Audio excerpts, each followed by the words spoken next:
এটা তাই গো অনেক গুচাজি গো। ও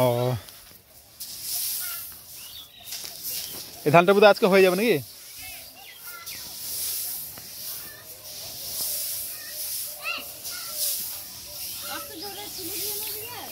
আর বন্ধুরা দেখতে পাচ্ছ মা ওইখানে মানে ধান সিদ্ধ করছে। এইগুলো তো ভাতের মানে ভাতের চাল এইগুলো হবে, দুবার সিদ্ধ করেছে, এটা তো ভাতের চাল। আর ওইখানে মুড়ির চালের জন্য করছে, কেন মুড়ি আজকে হয়ে যাবে। আজকে দেখি আবার কোথায় মা কোথায় মিলবে ওইগুলা আবার ভিজাইতে হবে। ও দুবার ভিজাইতে হবে লাই। মা হে কি করছো তুমি? আকুর খাচ্ছ? ও সরি মা, ভুল হয়ে গেছে, অত ধারে যাবো না। লাও ঠিক আছে মা, ভুল হয়ে গেছে, মা অত ধারে যাবা। মামন যারা মানে চাল কিনে ভাত খায় তাদের কত বলো তো, তাই না? মানে কি বলো তো, একটা কথাই, আমাদের ধরো চাষবাস করি আর এই চাল ভাতের চাল মুড়ির চাল এগুলো করছে, আমাদের কোনো মানে কিছু মনে হয় না।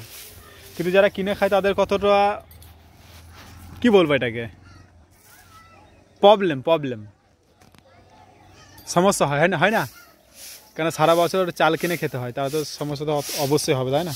কিন্তু আমাদের ধরো ঘরের আছে বলে কিছু মনে হয় না। এবার আমরা যদি কিনে খেতাম না, তাহলে আমরা বুঝতে পারতাম যে কতটা প্রবলেম হতো, সমস্যা হতো, তাই না? যেমন ধরো তোমার বাবারাই ধরো চাল কিনে ভাত খায়, বাবাই তো অনেক সময় বলো না যে চালে সারা বছর কত লাগছে বলো তো। তাহলে তোমাদের ধরো মা বাবা আর রানা তিনজনে মিলে ধরো থাকে, কিন্তু আমাদের কি বলো তো প্রায় 6-7 জন ধরো, বুঝতেই পারছো। এবার শিবম বড় হচ্ছে, লাই মিলে দিচ্ছি। ও দেব আকুর খা হয়ে গেল, বাহ ভেরি গুড। আকুর খা হয়ে গেল তোমাদের, খুব ভালো লাগলে। আবার দুপুরবেলা কেটে দেবো, হ্যাঁ মাঠ থেকে আসবো তখন, ঠিক আছে? মাছ যাবো ধান কাটতে, নিয়ে আসবো, তারপরে তোমাকে আবার কেটে দেবো, ঠিক আছে? ঠিক আছে, বদমাশি করবে না। আজকে মামুন আজকে হাট বান নাকি? হাট যেতে হবে তাহলে আমি তাহলে হাট থেকে ঘুরে চলে আসছি, কি আমি মুড়ি খেয়ে একবার চলে যাবো মাঠ। তাছাড়া আবার মাঠ যাবো না, আবার হাট এসে আবার হাট যেতে হবে, অনেক প্রবলেম হবে। আর আমাদের মাঠ সত্যি কথা বন্ধুরা বলতে গেলে মাঠ আমাদের কাছে নয়, যে ঘরের কাছে মাঠ সেটা নয়, অনেকটা যেতে হয়, তাই না মামুন? হ্যাঁ তোমাদের মায়ের বাড়িতে ভালো, একবার ঘরের ধারেই মাঠ একবার শুরু, কিন্তু আমাদের মাঠ একবার আছে দূরে ওই দিকে দেখতে পাচ্ছ, ওই সাইডে মানে দেখতে পাওয়া যাবে না, সবই গাছ, তারপরে মাঠগুলো আছে।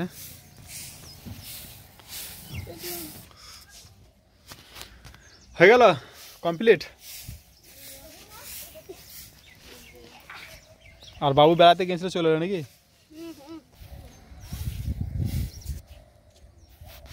হয়ে গেল কমপ্লিট। আবার এগুলো সব ভিজাইতে হবে তো।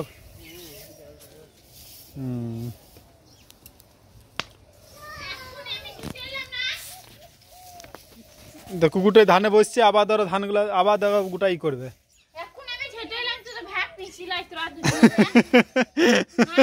খেয়েছে চারিদিকে করে বেড়াইছে। প্রতিবার মাই চিরকুটি করছে দেখতে পাচ্ছি, এখনই মামুন ঝেঁটালো পুরোটাই। আবার দুজনা তো আর আকুর খেয়ে গোটা উঠোনটাকে আবার নোংরা করে রেখে দিয়েছে।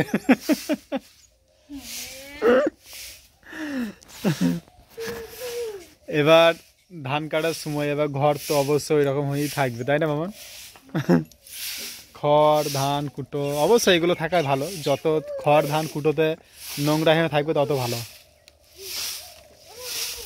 তাই মা?